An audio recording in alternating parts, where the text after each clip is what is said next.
You're listening to Best Forevers, a podcast for kindred spirits, a podcast that encourages you to love more on your friends and to further consider the issues that plague friendships. I'm Alysa Lucas, and I'm kind of on vacation. Vacation-ish, vacation-esque. What we have here is a bonus episode while I take 1 week off the podcast to enjoy summer. So this week, Courtney from the hilarious Spoop Hour joins me to talk about your favorite topic, which was all of July, Veronica Mars. She joins me to talk about Season 4, so spoiler alert, if you're not that far, then don't listen yet. And 2, we played a couple games with each other. 1, she created a Neptune-related Would You Rather, which I found to be a little difficult. And then I tested Courtney to see if she could defend any team for Veronica, whether it be Logan, Weevil, maybe some other surprises. And so we have a talk about the season, and we have a few laughs about Veronica Mars. So join us in this episode. That's a bonus to all of you. And then join us next week when Claire is back for a Best Forevers book club episode where I had her read Nancy Drew. It's all sorts of fun. Check out this week's episode, and I'll see y'all next week. Bye, friends.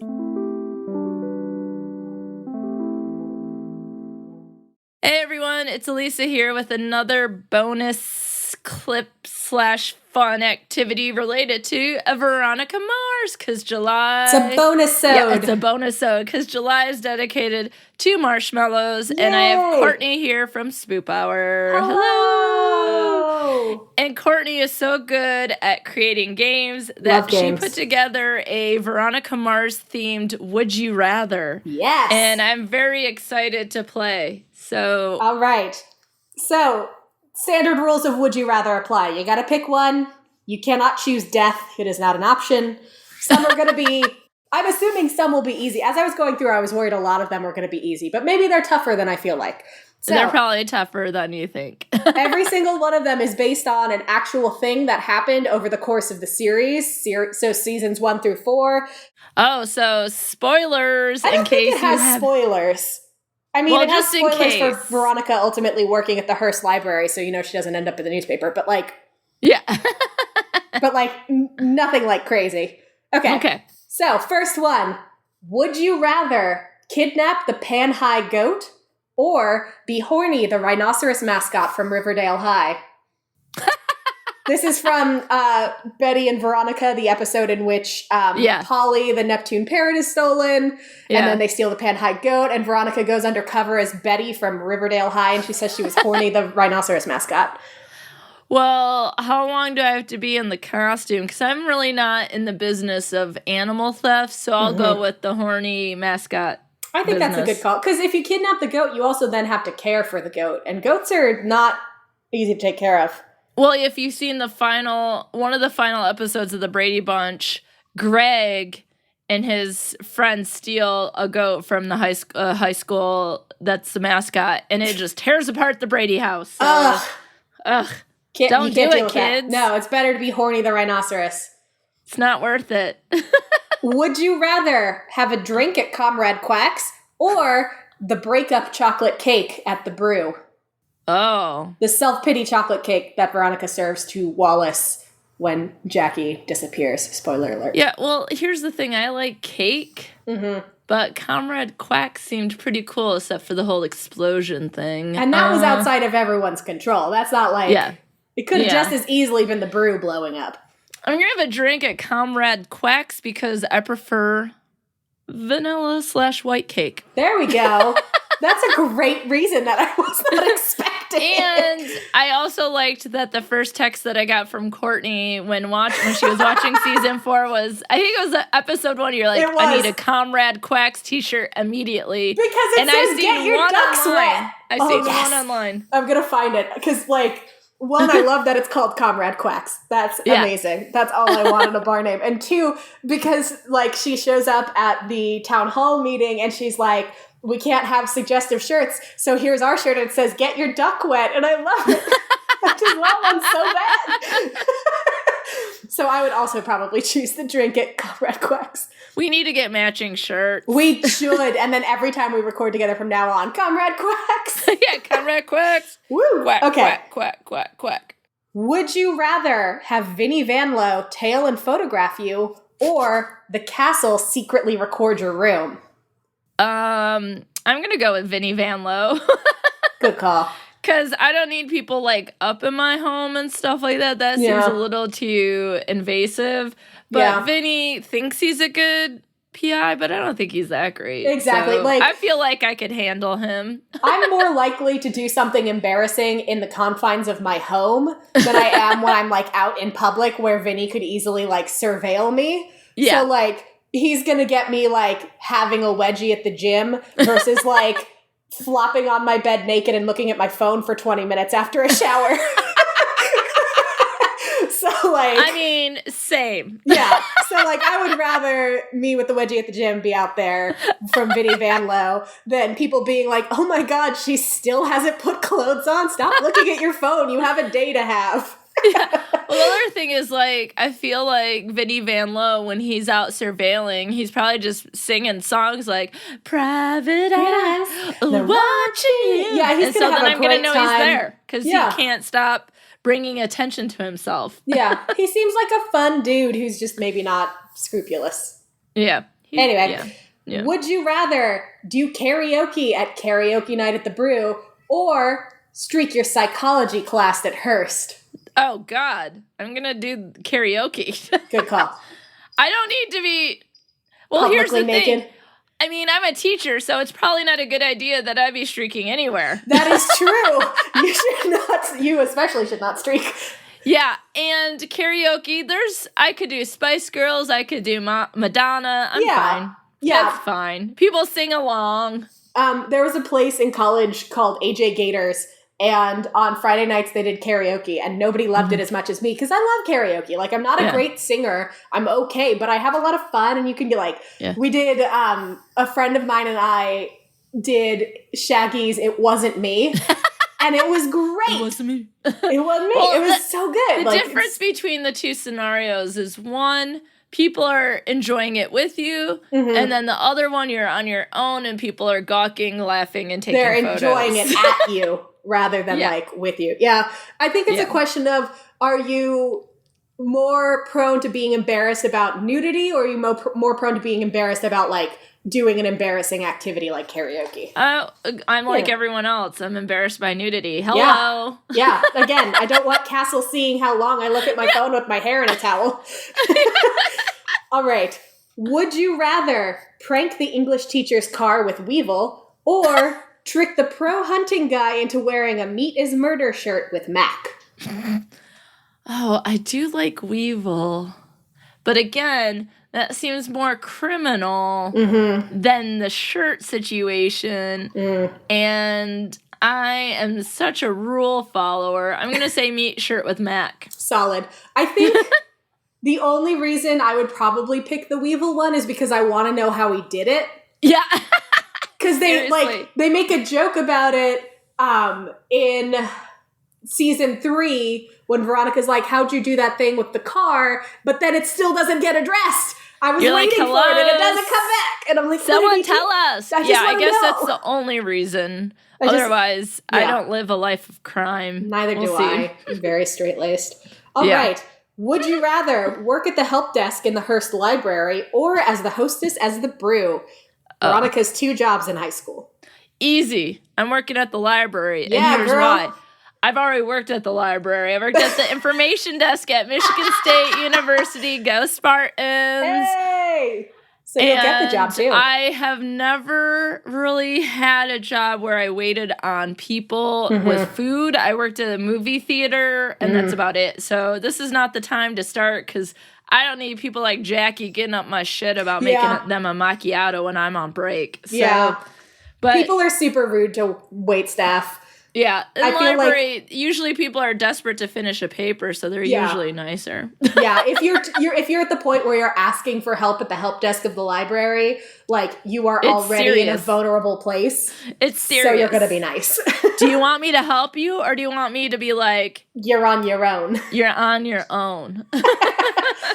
All right. Would you rather go on the local cable psychic show in Neptune or Piz's Hearst radio show?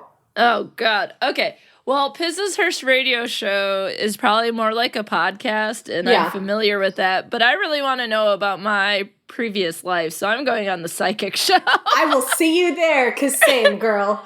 Because I was like, I'm talking to a paranormal podcast host. We're going to the psychic. Obviously.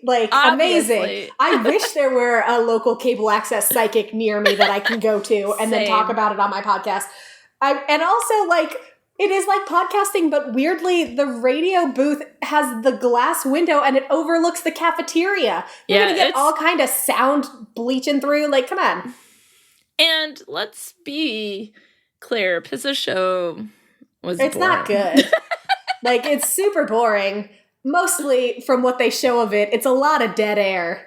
Yeah, it's he's not the most compelling. No, he's always going to commercial. Whatever. Yeah. Not interested. And then when he does have people on to talk, they just sit quietly and glare at each other. And it's this is great. Good radio. Great moderating, Piz. Let's talk. This is not a visual medium, friends. Nobody is other than the people in the fucking cafeteria. All right. Would you rather accidentally set your friend up with your ex through detective work, or interrogate the boy who has a crush on you and also a fascination with weapons? Both season 1 scenarios that Veronica finds herself in. These are some deep cuts, too. Oh, yeah, girl. So, wait, I already forgot the first one. Tell me do you want to set Meg up with your ex-boyfriend? Yeah. Okay, on accident through detective work. Or do you want to interrogate the kid that you think is going to blow up the school who also has the fascination with weapons? This is tough. One, if it's a crush that you're not interested, that could be really awkward. Mm-hmm. However, there's likely to be some pangs of jealousy with an ex just because... Mm-hmm. But I like Meg. I want Meg to be happy. All right. Meg through detective work. All right. The only reason I would pick interrogating the boy who has a crush on me is because, most of my exes suck. And I don't want to do that to my friends. Oh, fair enough. Wait, I didn't even think about that. Yeah, shit. No, it's too late. You've already said you can't go back. Yeah, it's fine. I mean, I still, if what do they say? One person's trash is another person's treasure. There you go. Except for me, it's still trash all the way down, baby. I'm sorry. I'm thinking about my garage sale coming up where everything I'm giving away is probably someone else's treasure. That's true. $2. They're going to be so excited. All I right. have a poster that says, "I want a dog. Come buy my stuff." And then it has the address and stuff. So. Amazing. All right. Would you rather be a deputy under Sheriff Lamb or be Vinnie Van Lowe's mom/assistant? Oh, holy shit. Ugh.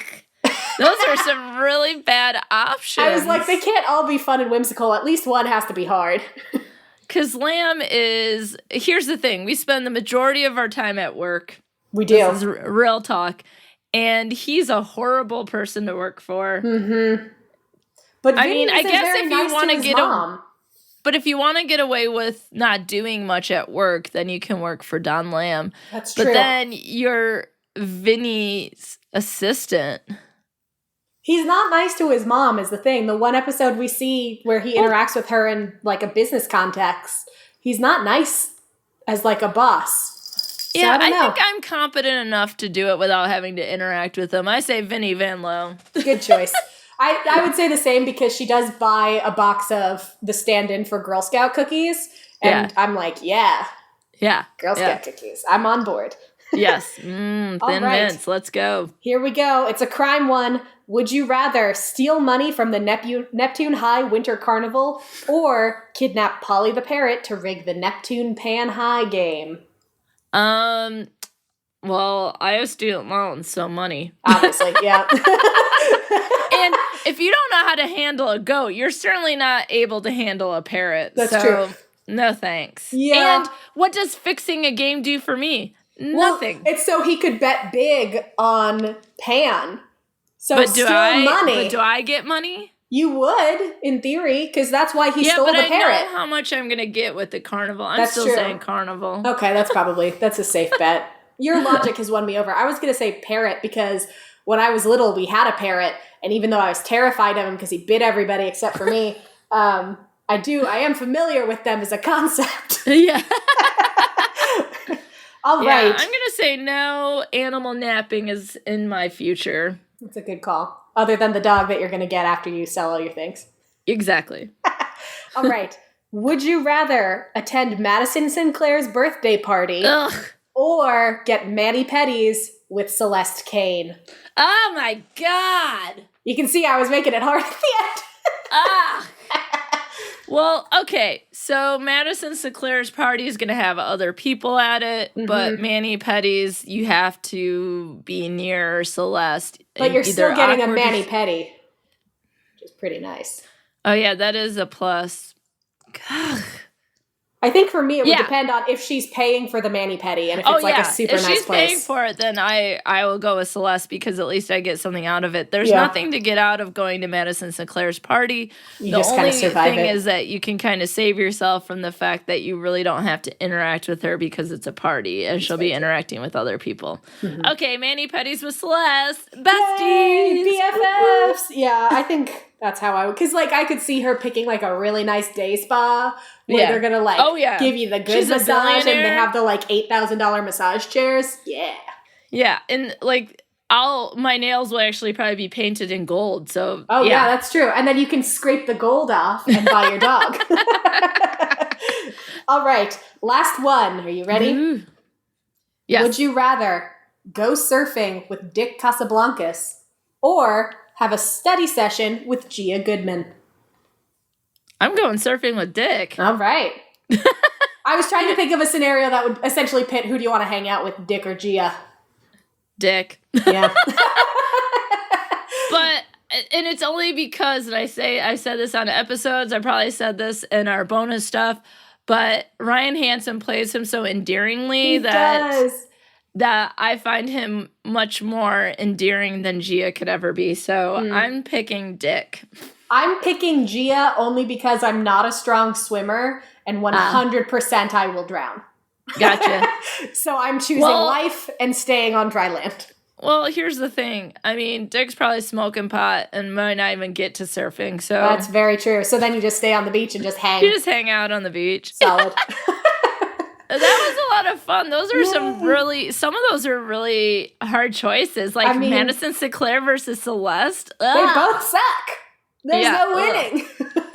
And so there's going to be another bonus where we play sort of something like that with the guys that Veronica dated or could have dated. And so that'll be coming. So stay tuned. And Courtney, thank you for putting that together. It was so much fun. Thank you for playing Would You Rather with me. Would You Rather, Veronica Mars style. Dun, dun, dun. We're doing a lovely little dance.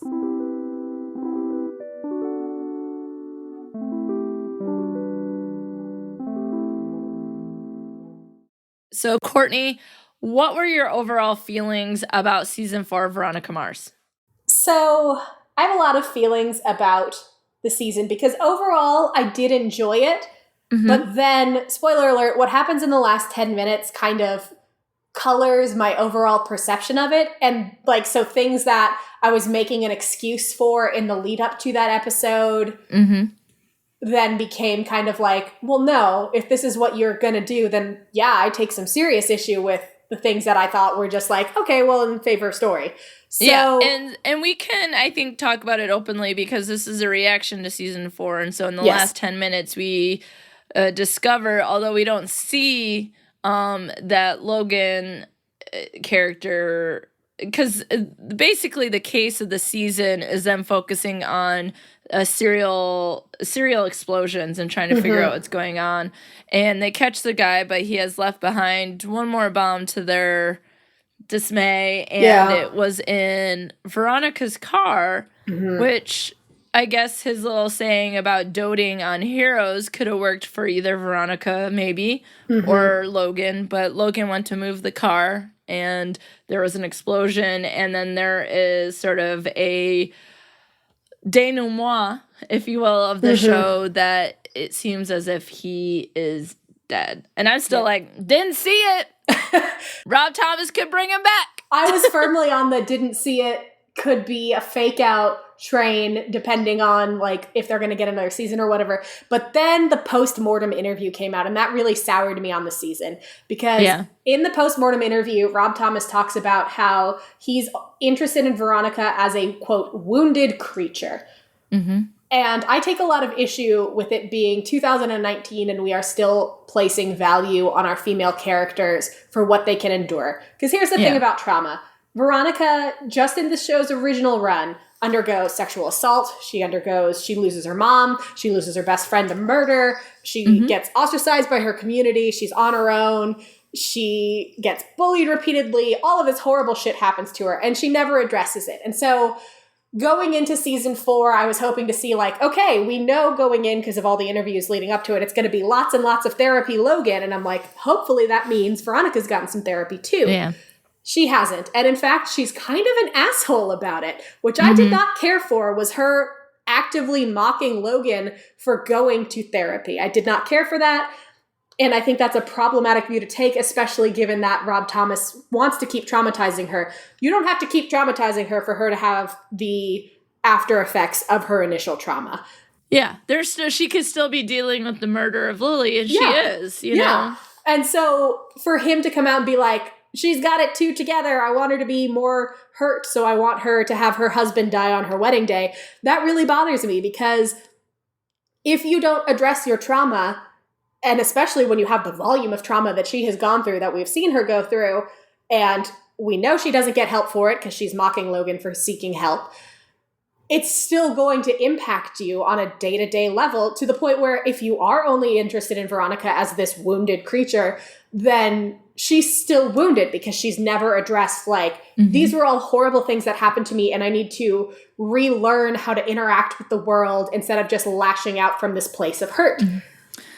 One of the issues that I have with the entire series that is that she was in high school and the only person who tries to talk to her in a way that's helpful is like she's forced to go see the counselor at school. And I would think that this level of trauma is way above their pay grade. Oh, for sure. And like, so, she does her best, but she's just a school counselor. Like, yeah, and she's seeing how many people who probably have a myriad amounts of trauma or other experiences that they have to cope with. Yeah. And so I feel like Keith should have put her in therapy, and he didn't. And he should have been in therapy, too, because for sure. he lost his job. And he lost his wife, and then he is with his daughter who has experienced all this trauma. He's not aware of the sexual assault until later when Aaron Echol's trial, I think, is when there might be more of a connection. But I feel like a lot of that's on him. Yeah. I mean, he's the parent. You take your kid to therapy when your kid's best friend is brutally murdered. Like, exactly. Therapy is great. It helps you unpack your nonsense. Do it. Cannot recommend it highly enough. Like, high school is hard enough without brutal murder. Yeah. And, you know, some people, I think there is still stigma with therapy and mental health. And so if there was some backstory there, we might understand it more. But I think, like, both Keith and Veronica handle problems by burying themselves in their work and trying to have a perfect closeout rate on cases, apparently.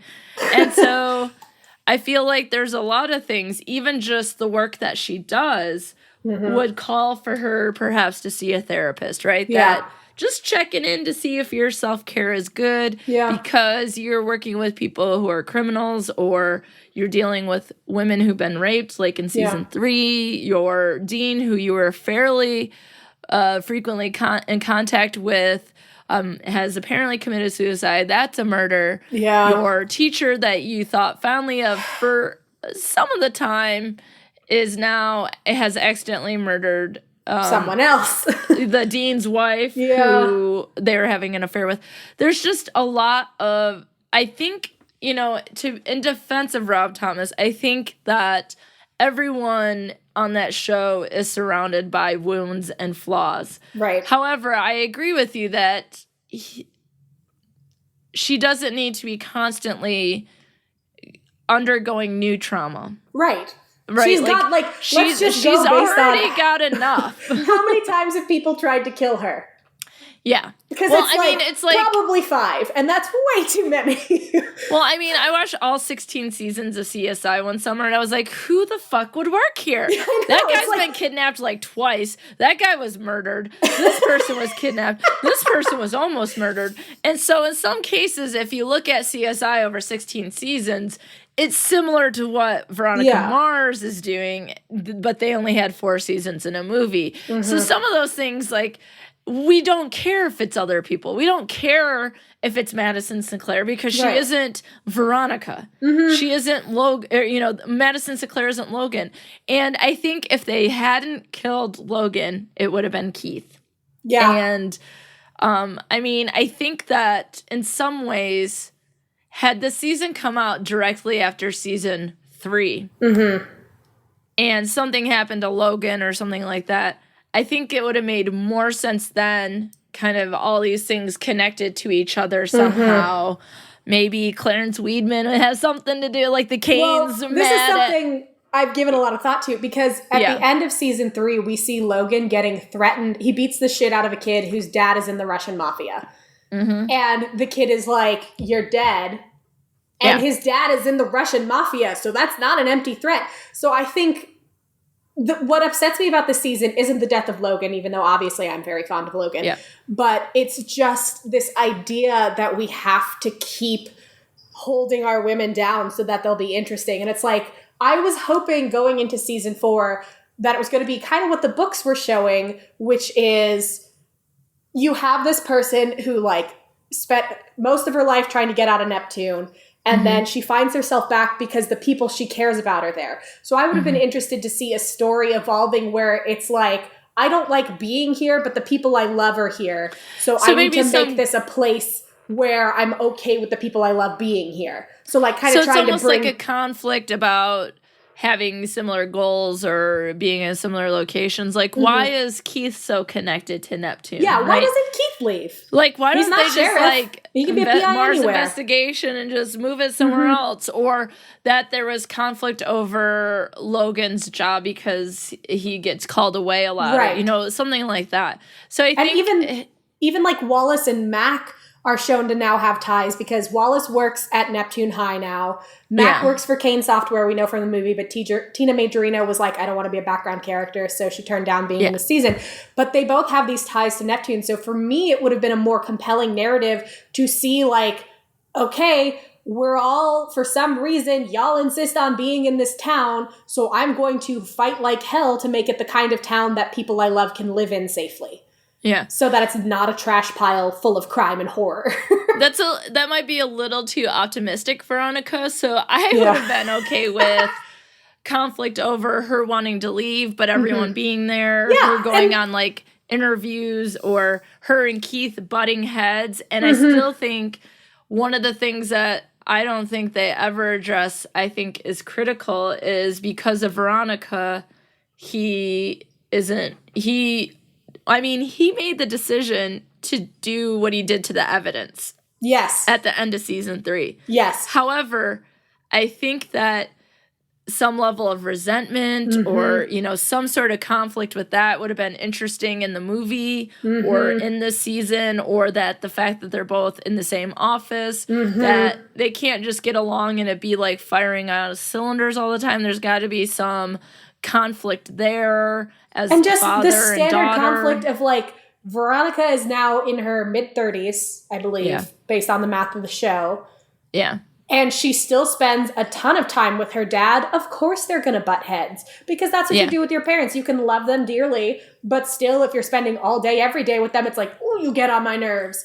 And like that would have, for me, what's been interesting about Veronica Mars is seeing this person who has this traumatized background, who we're seeing come out of a long period where she thinks, it's just me, I can't rely on anybody else. Seeing her break through that to connect with other people. Like we see her make friends with Wallace. We see her connection with her dad. We see her fall in and out of love with Logan and other people. And like, for me, that's the interesting part is like, here you have this traumatized person who hasn't addressed their trauma and probably should get some therapy. But like, in spite of herself, she's forming these connections. And so having that conflict between like, I know I can't rely on anyone, but I want that human connection. That's always been interesting to me.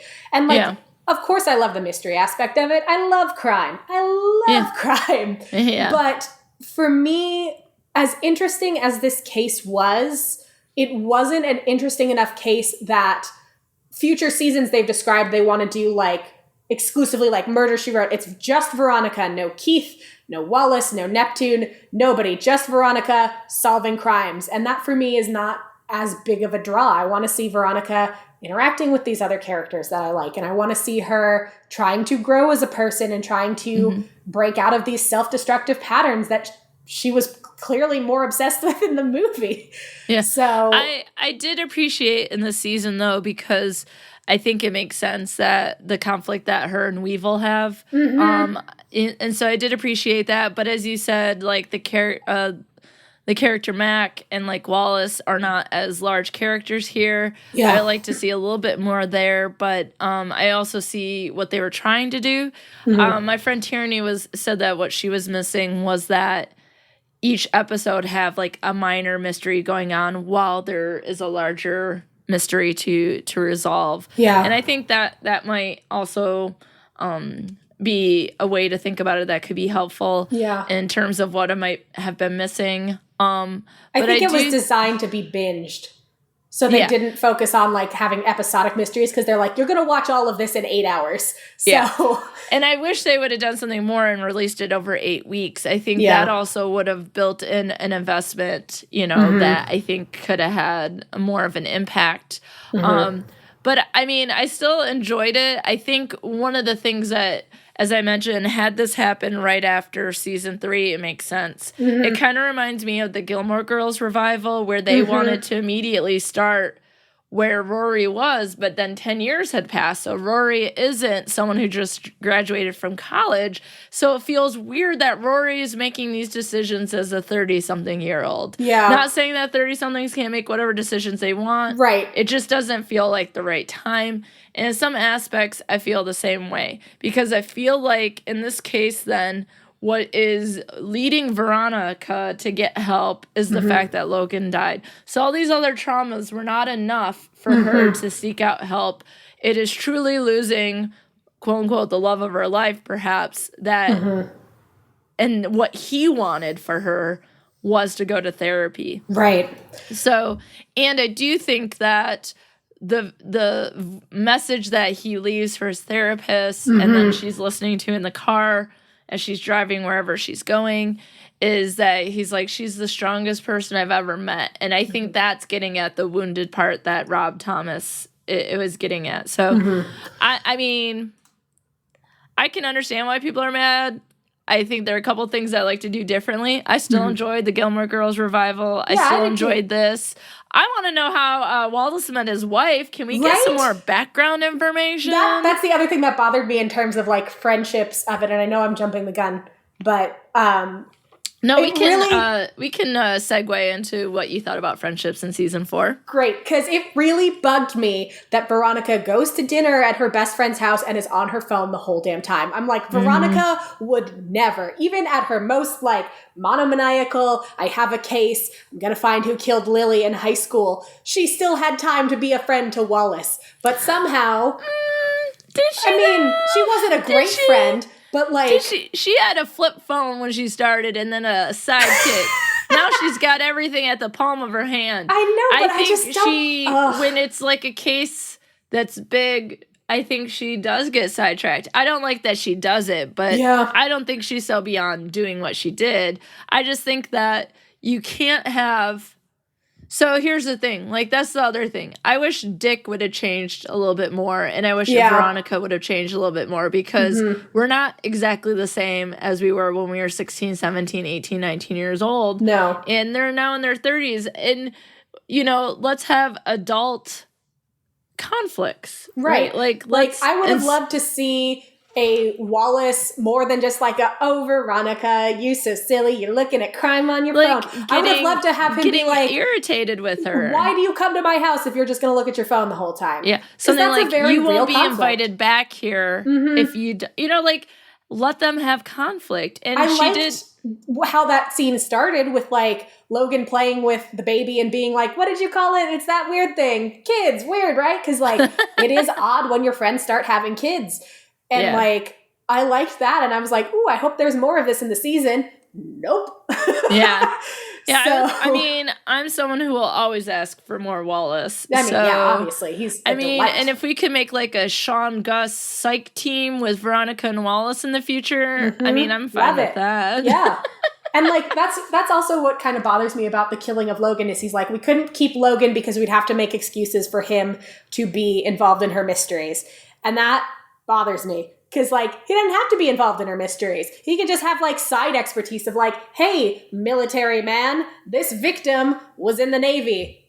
What up with that? What's that like? Like, oh, you've been to Azerbaijan. This guy had this tattoo that meant whatever the fuck. What's the deal? Like, you don't have to, he doesn't even have to, just, like, having him as her, like, home base where she's like, oh, I see traumatizing shit all the time. I'm a mess. And then you come home and you have your, like, safe house with your dog and your husband. And it's like, okay, great. We can recenter ourselves and go back out and fight the good fight.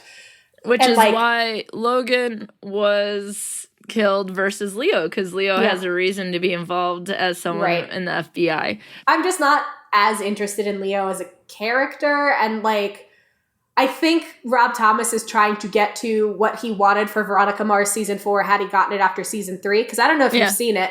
For a while it was on YouTube, but it's the like pilot episode of the reboot of Veronica Mars. It was going to be Veronica in the FBI, nobody from Neptune.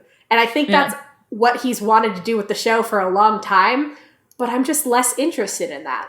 I mean, I'm still interested in Veronica, but I mean, but the idea is that all of her friendships and relationships are still transactional based, right? Like Weevil can still help solve a crime. She's always going to need permanent files from the high school in Neptune if she stays there. Like, Wallace, get on board with it. Yeah. You know, Mac would always provide tech support. Like, this is the way, like, she's made these relationships at a time that was convenient and they blossomed, but so not to have any relationships, they would have to have reoccurring characters. Why not have it be Wallace and Mac that we're already Weevil? fond of? Yeah.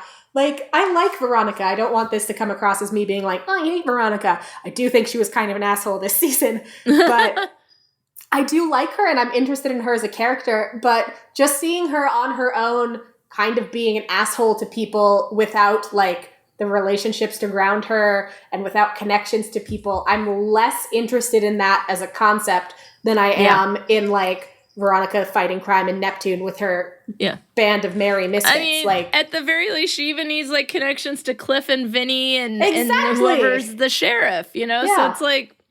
Also, can we talk about how, like, we're showing the Neptune Police Department actually kind of has their poop in a group this season, and they didn't take his backpack out the damn car? Yeah, okay, well... That's a rookie mistake.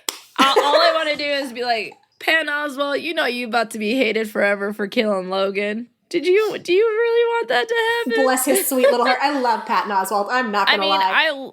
I love Jason Dohring. I love Logan. Yeah. I don't think I was upset about it as most people, but I also binged it all. It was a surprise for it to come out. I've been watching everything and doing nothing but Veronica Mars for like the last 5 weeks. So I think that I finished Lucifer. I started Schitt's Creek. And I'm starting Psych rewatch for December episodes of Best Forevers. If you need someone to come on to talk about Psych.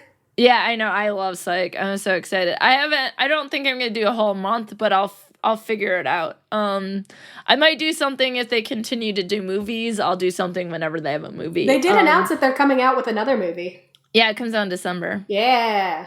Yeah, So I think basically after I watch some other shows, if I go back and watch it, then I can look at it with a more critical eye.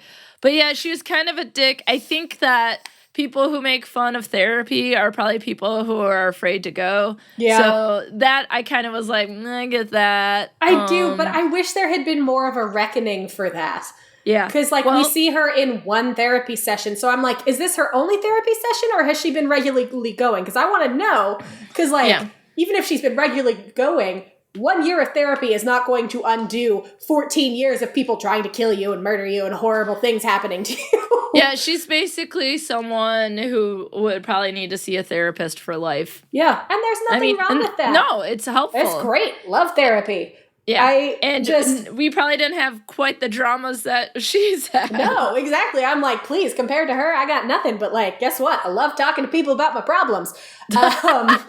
So like, I don't know. For me, I could have gotten on board with Logan dying, like as a narrative structure. And like, obviously I was upset because I like him. I wasn't like heartbroken. I was worked up and I did try to go to bed after, which was a mistake. But for me, like, I could have gotten on board with it as a narrative, like, for, like, this is the kick in the pants, this is the inciting incident that gets Veronica to go, I can't keep acting the ways I've been acting, and, like, consistently go to therapy, and, like, build stronger relationships with the people around her, and try to do what she loves doing, but do it in a healthy way that doesn't destroy her.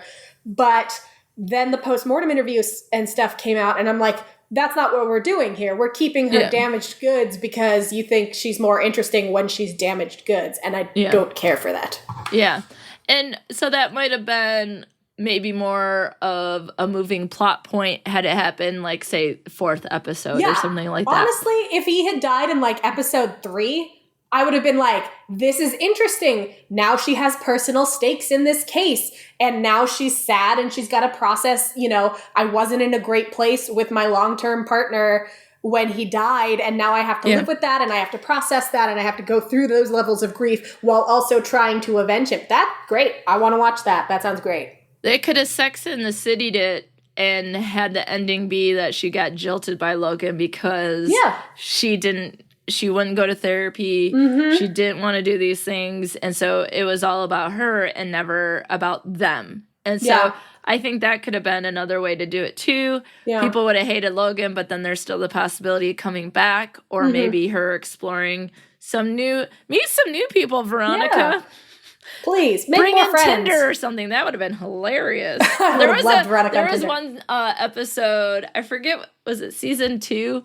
I think it was season 2 where Keith goes on all these dates and then he finally meets like the receptionist who had information that he needed or whatever, but it was like all horrible dates. It's so good. Funny. Speaking as someone who online dated, I'm like, I would love to see that. But I don't know, like to kill him off in the last 10 minutes, just It's just, I don't like it. One of the things that I thought was interesting is that Veronica did make a new friend, and that was the owner of Comrade Quacks. I forget her name right her.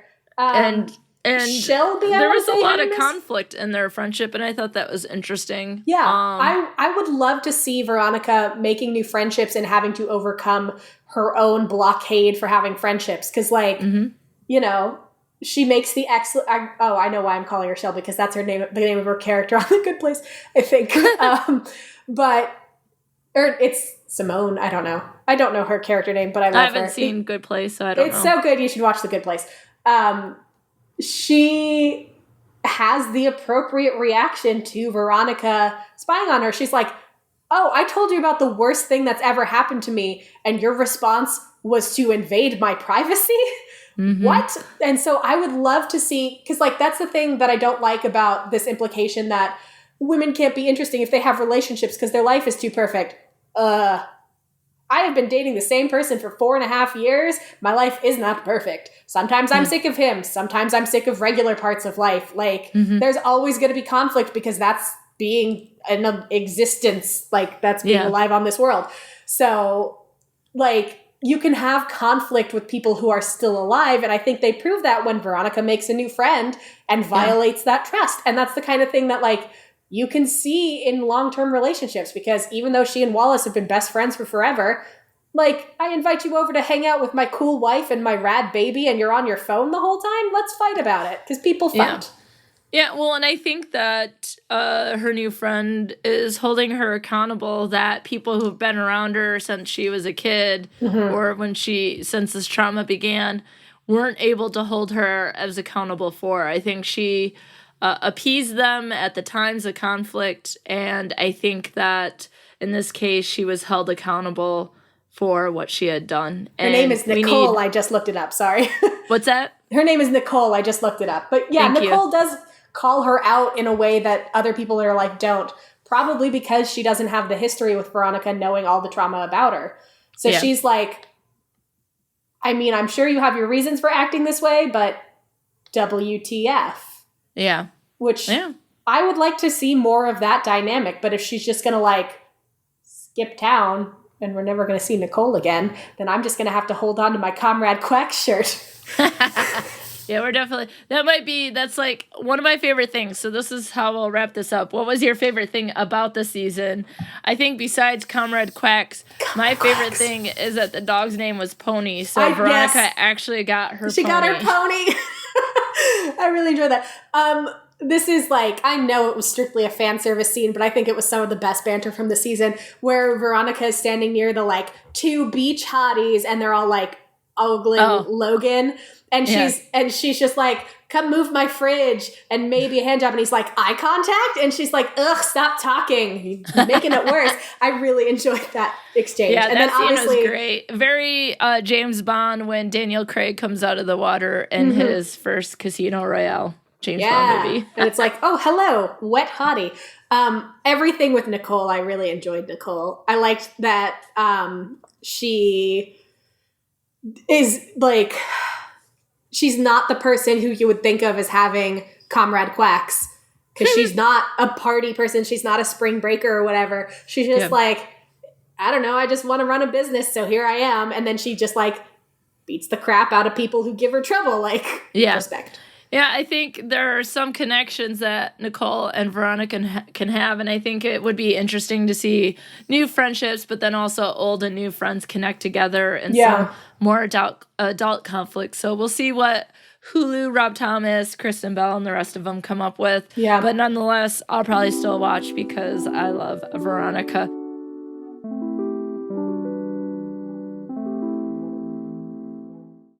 Guess who's here? It's me, Courtney. You're so sick of hearing from me. From Spoop Hour. No way, we can never. But we have a game to play because it's still July and it's all about Veronica Mars. So what I've done here is put all the potential people that Veronica dated or could have dated, and then you have to defend why that person was good. Are you ready to play this game, Courtney? I sure am. I've been thinking about this game for weeks, and I don't have answers for most of them. All right. We're coming out hot on number 1. Team, you are now Team Dick. Tell me why. Dick! Oh, my God. Okay. I can tell you why not. Because he's a mess of a person. I think, I'm going to put on my fan fiction hat and make this work. Fan fiction hat is on. I've never written fan fiction, but I'm familiar with the concepts. So I think what Dick would bring to a relationship with Veronica is kind of reminding her to not take life so seriously, because we always see super grounded, very sad, feeling a lot of sad girl feelings with Veronica because she's gone through so much. Whereas Dick, who has also gone through a ton, just flits through life like a weird little balloon and just nothing phases him. Like, he's just like, I'm a movie star now. I'm going to go surfing. I'm not that, like, I think it's Logan who says, you're not that deep, are you, Dick? And he's not. What you see is what you get. Like, and he does some horrible shit too, like, obviously.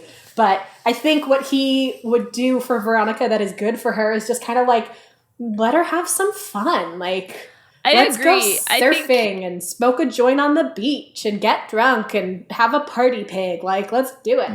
I think he doesn't make things complicated. And sometimes it's good just to take it easy. Yeah. I think he would for sure buy Veronica a pony. And he wouldn't see the problem with why you can't have a pony in an apartment. He'd just be like, I got you a pony because you wanted a pony. All right. Team number 2. Uh-oh. Team Leo. Okay. I mean, we know from the previous episode that I have some issues with Leo approaching teenage girl Veronica, even though they're not that different in age and it's above the age of consent. It's not technically a crime. But is the bar so low that we're like, it's not a crime. I ship it. It's like the flyers that Lamb makes. They make for Lamb when he's dating Madison Sinclair, where it's like, she's legal, re-elect Don Lamb. But I also feel like Don Lamb is way older than Leo for sure. is supposed to be. Yeah. Okay. Lamb is for sure in his late 30s. And he's also the sheriff. And he's the sheriff. There's also a difference there. I really hope there isn't a card that says Team Lamb because I will leave this podcast. We'll see. I don't know. So I think the world in which I'm okay with Leo is we're going to undo the fact that he dated Veronica when she was in high school, because there is a lifetime of difference between being a working adult and dating somebody in high school. And we're going to say Veronica runs into him when she's doing a case and the FBI is involved, and she's like, ooh, who's this hot young FBI agent? Because he's kind of like the anti-Veronica in terms of he's very like law and order and not like, let's break in and do crime to solve the crime.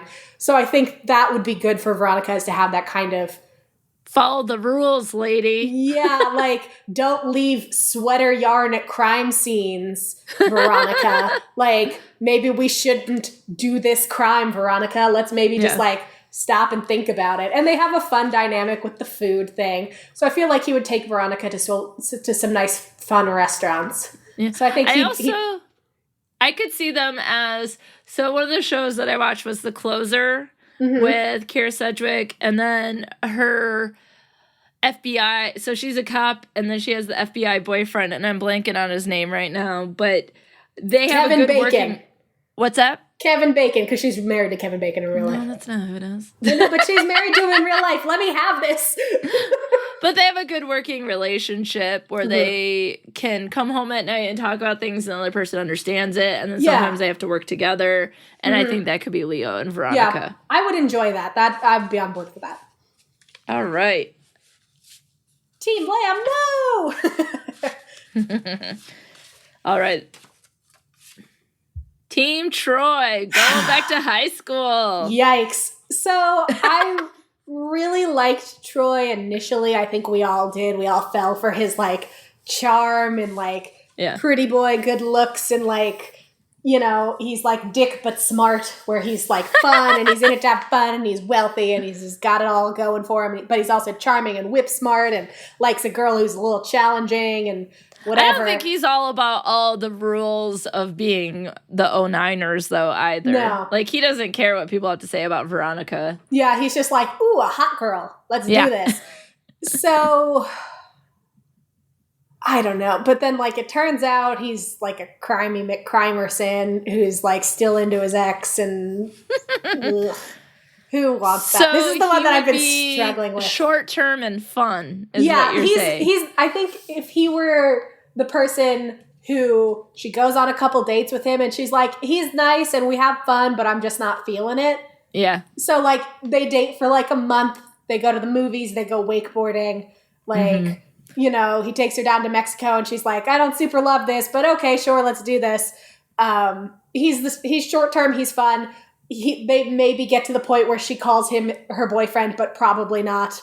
It's just that guy she goes on a couple dates with, and then that's it. What about this guy?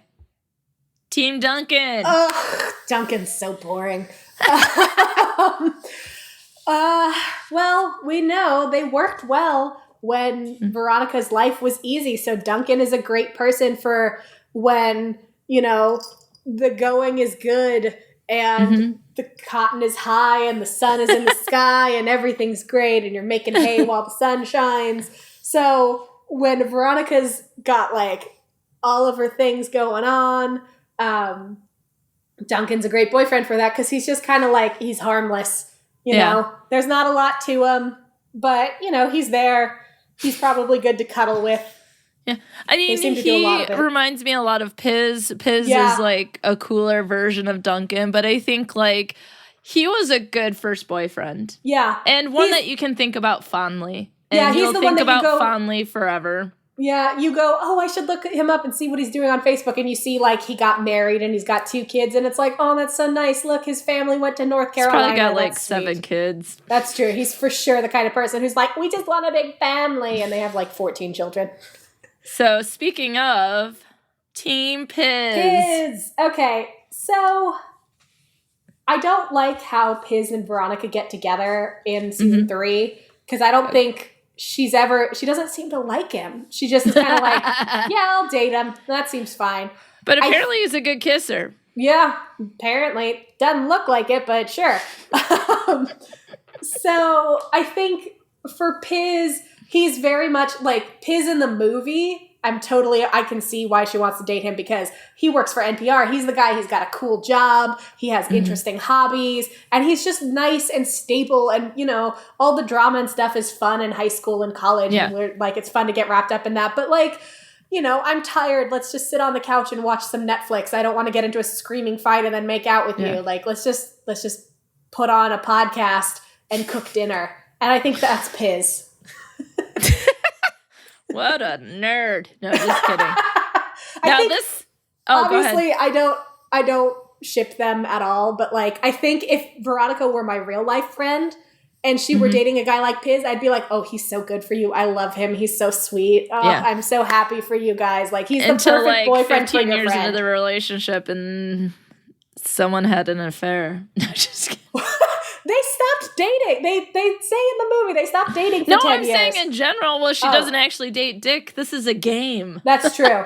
That's true. Yeah. Which it's all fun and games. And then she's like, he cheated on me, and I'm like, I never liked him. Exactly. I thought he was trash from the get-go. I thought you were too good for him. This next one is one that I think should have been shipped, but never was. Let's see it. Team Weevil. I was just thinking. I was like, I bet it's Weevil. So I think Weevil is he's not the flip side of the coin from Veronica, but he kind of is, because whereas Veronica's impulse is, I'm hurt and I'm lashing out in terms of solving crime and righteousness, Weevil's like, I'm hurt and society has failed me, so screw this, I'm gonna commit some crimes. So I think Weevil is the guy that like, I mean, I think we would like to think that Veronica would have like a reformatory effect on him, but she wouldn't. I think they would both just kind of like bring out each other's, like, they'd both be like, go with your impulse. You want to go steal some shit? Go steal some shit. You want to go break into somebody's house because they wronged you in some way? I'll be there in the car with the engine running so you can just like dive in and we'll drive off. Like, he was also really good at staking out in season 3 when he was the receptionist for like a week. Sweet baby so I think Weevil. It could go one of two ways. They could be like the PI team, like the version of the Closer where cop and FBI, but this case they're both like PIs or something, and it could have worked. Where Nick and Nora are wisecracking well-to-do people who solve crimes. I love the Thin Man. That's what I want Veronica Mars to be, is the Thin Man. Yeah. The other option is, and I'm only going to say this because Weevil has committed crimes, that it could be like a Sons of Anarchy sort of situation where he takes her all the way over to the crime dark side, but they'd be like the best crime duo ever. The only reason why I don't ship it now is because I want Weevil to get back together with his wife from the movie. Yeah, she was great. That made my heart hurt. It's my game and you have to. Team Sheriff Lamb. Ah, you monster! I hate your game. How dare you do this to me? She's legal. Re-elect Don Lamb. I think, okay, since I have to, and now y'all are going to get mad at me because it's going to make too much sense, he's kind of like Logan. Because... See? You make me do it, and now everyone hates me. They've all turned off the podcast, and they're going to leave Spoop Hour a 1-star review. No way. They're like, this is great. Keep talking. So, I think what we see in Sheriff Lamb could be if Logan didn't get on the therapy train, where adult Logan would be. Because we have hints that Sheriff Lamb had a really crappy childhood, that he has sustained horrible abuse from his parents, particularly his father, and that he has all of this darkness and rage inside of him, which we know Logan has too, and we see Veronica is drawn to that kind of energy. So I feel like if he weren't so much drastically older than her, it would be like Veronica dating an adult Logan who didn't get therapy and get his act together. But actually has a job.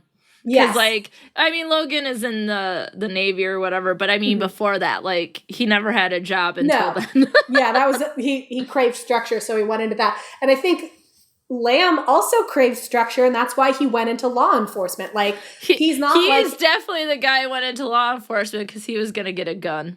Yeah, he for sure was like, I want to have power because, presumably in my crappy childhood, I did not have power. So I want to be able to be in charge and take control. And for me, the way for me to do that is to get a gun and be sheriff. Yeah. And so I think if he had to date Veronica, it would be kind of what draws her to high school Logan, where it's like he has this darkness inside him, so he understands her darkness too. But, ultimately, like, he's not his brother. Like, Dan Lamb we see in the movie sucks. Like, he's interested in, like, the glory moments, and he's a cop not because he craved control and power, but just because he wants attention and he wants to, like, grind people under his boot. I think Lamb does have a sense of justice, and I think that would appeal to Veronica. I also think that even though she burns him quite frequently, she sure does. They do have pretty good banter. They do. And we know she likes that. She likes to be challenged a little bit by her man. Yeah. And so that's why she keeps going back to Logan. So I think that same kind of dynamic could work with Lamb if he weren't so much older than her and so horrible. Somebody is caught on age. He's like 20 years older than her. No, he's not that much. I would say he's probably like 10 years older. You think? You think he's sheriff at 27? Okay, maybe early 30s, but he's not that old. He's like 15 years older than her. Divide by 2, add 7, that ish. Do you know how many people are in relationships that there's a huger age difference in that? Yes, I do. But they follow the divide by 2, add 7 rule, because that's where it's okay before it's approved. Because as you get older, your range of acceptable ages to date becomes wider, because as you get older, when you're both adults, have options. Yeah, and yes, that's clearly what I mean. No, because when you're both adults with jobs and stuff, you are at a similar place in your life. So it doesn't really matter if you're 15 years apart or 2 years apart. But when you're 17 and he's 32, that is a lifetime of difference. Oh, we don't necessarily have to talk about these as if she's still that age. We could talk about it if she was 30 and he was in his late 40s. Well, spoiler alert, he doesn't live to his late 40s. This is a game. Oh, okay. So in the world, she's dating reanimated zombie neither does Don Logan, Lamb. But he's my last card. And I just want to make a disclaimer before I do this. You will never see a Team Wallace because they are friends. They are friends. I love their friendship. They're friends, and I'm not going to put a romantic spin on it. So no, I like seeing male-female friends. Team Logan.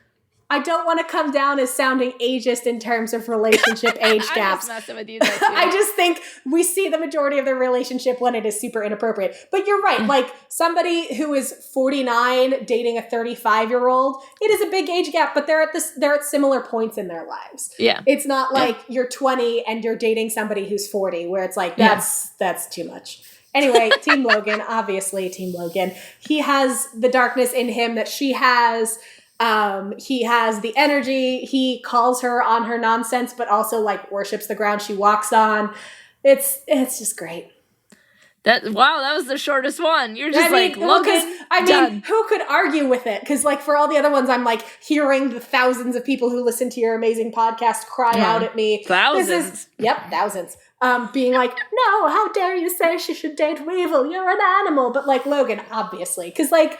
Well, I don't know. Sometimes I secretly believe that as a relationship person, I do think there are moments that their relationship is not healthy. Oh, and then sometimes I feel completely uncomfortable being Team Logan, but he's definitely the one out of all of them I would have gone for. Yeah. Well, if he had been mean to me like Logan had been, I might have written him off because he was that psychotic jerk high school student after Lily died. I probably would have written him off then, but I think that he's cute. There's good banter. Mm-hmm. There's a lot more to him than just meets the eye. I think that they have a lot of things in common. I think that he respects her, and I think that's not always the case. I think respect is a major... there's a lot of things I like about him, but sometimes I'm like, ooh, yuckies, But this is a game, Alysa. So, like, obviously, he has been terrible to her, and like...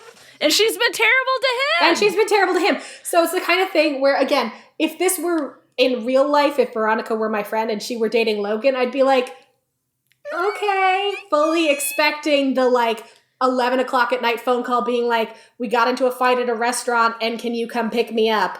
He didn't show up because he's mad at me. Oh, wait, yeah, he's here. She didn't show up because she's mad at me. And, I gotta go. And then, like, they come to your party and you're supposed to, like, pretend that you don't know all of these things. And it's like, oh, good, you're both here. I feel like more so than any other team option that Veronica becomes a friend dropper with Logan. And that's my major beef. Because Logan is not often friends with Veronica's friends. Like, I don't think Wallace and Mac and that sort of thing know him as well as he might know them. Yeah. But so I do like that in season 2. That changes. It does. Because in season 2, we get the really nice storyline of Logan and Wallace teaming up on their egg project. I really like that storyline. But and then there's like Mac in season 3, but they're brief. You know what I mean? Like I feel like more of that. It's more like Lily and Duncan and Logan and Veronica. Like that's more how friendships are, and that doesn't happen when she starts dating Logan. So. I think it is kind of a missed opportunity because obviously it's not our dream show, but like I think it would have been interesting to see more interactions because like we've all been there where either your friend starts dating somebody new or you start dating somebody new, and then your life kind of has to adjust to have this new party in it. So like you don't necessarily have as much time or they don't have as much time for you. And so you have to kind of navigate that and like make sure that you're still making time for friends. And Veronica, we see, she's not great at it. Yeah, but then she sucks at it. Yeah. And then we see like when Logan does interact with Wallace, like by the end of that episode, Wallace tells Veronica like, hey, maybe you should give Logan an easier time of it. Yeah. Because Logan has admitted to Wallace that he just wants to help Veronica beat this girl so that she can get the scholarship because she clearly needs it. And so she can go to Stanford. And like, obviously he and Veronica aren't in a good place. So she doesn't know. But he clearly cares about her. And then Wallace is kind of like, okay, so you aren't the monster that, I maybe thought you were. Mm-hmm. I just think that to sort of balance all those relationships, people have to know who the other person is. Yeah. I just think like, oh, well, I hope you and Logan have a good... Because if you only hear complaints about Logan, then when you're around him, you're going to hate him and vice versa. So it's just like, you have to integrate somehow. And I think, why wouldn't you want your friends to know your boyfriend? And why wouldn't you want your boyfriend to know your friends? It doesn't mean you have to spend all your time together, but there should be more than like one buddy episode in season 2. You know what I mean? I think that's where Veronica's I'm a loner and nobody is here for me comes into play, because when she's friends with Wallace, she is only friends with Wallace. And when she's friends with Mac, she's kind of only friends with Mac. And then there's only a few times when all of them are together. She's very much I have one person and that's it. So if you are not that one person, I don't have time for you right now. And so I would say one person plus Keith. Well, yeah, Keith doesn't count because Keith isn't a friend. He's blood and special. So... she's like, I can have one person outside my immediate family that I have time for. And so when it's Logan, that's it. Game over. Like, she's like, I don't have time for Wallace. I don't have time for Mac because I don't want to hang out with all of you people at the same time. Yeah. So I think that's where that comes into play. But I do think, I think it's nice when, other characters interact. Like, I deeply love that egg storyline. It just brings me such there's some good stuff. I just wish it would have been more. I know. Just a little bit more. That was fun. Yay! Team Weevil forever. Team Dick. I'm obviously Team Sheriff Don Lamb. So I've always been Team Logan, but I mean, I'm not gonna completely hate on Leo. Yeah, I was Team Troy for a bit. Well, because in the beginning he was so charming and he won me over when I was young and naive.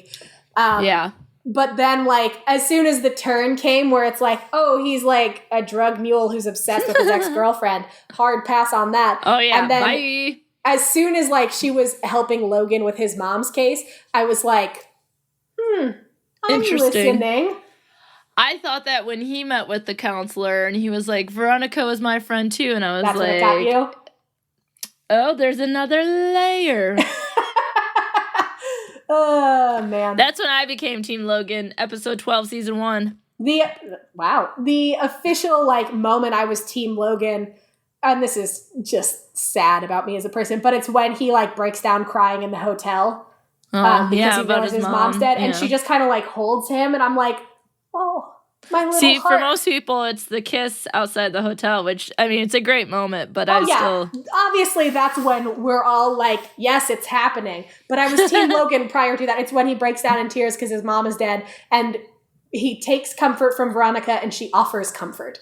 I really appreciate that. See, relationships, giving and receiving and giving. It can happen. It can. And, make sure you also see your friends when you have a boyfriend. It's not the be-all and end-all. That's a given. Yeah. It's a given on this podcast. This is a total humble brag, and we can cut it out if you want. But I'm very intense about maintaining my friendships because, it's just something that I always am we should hang out. I haven't seen you in so long. But my boyfriend isn't the best at it. And he has a friend who is now my friend too, named Mike.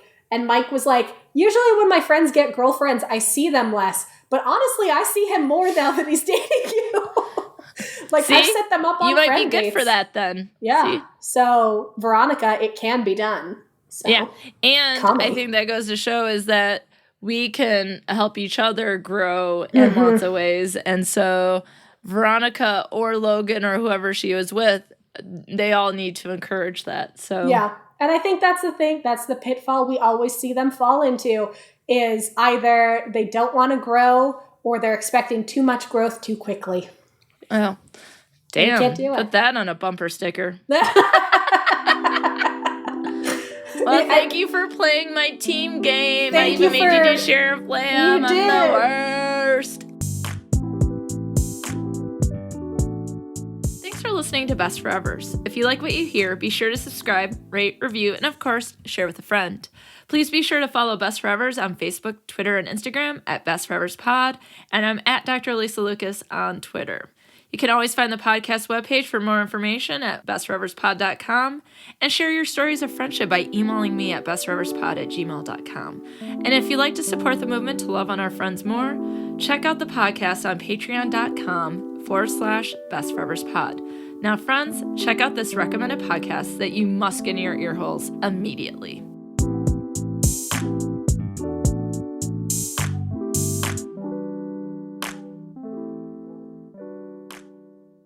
Hey Sasha. Hey Courtney. Where can you get hot takes about ghosts, cryptids, farts, and cats? I don't know, where? On our podcast, Spoop Hour. Oh, that's right. Each week we talk about the things that spook us out and we laugh through our fear. You can find us on Twitter and Instagram at Spoop Hour, and you can listen to our podcast on iTunes, Podbean, or really anywhere else that you get your podcasts. Feel free to also drop us a line at spoophour@gmail.com. We want to hear about your ghosts. Thanks.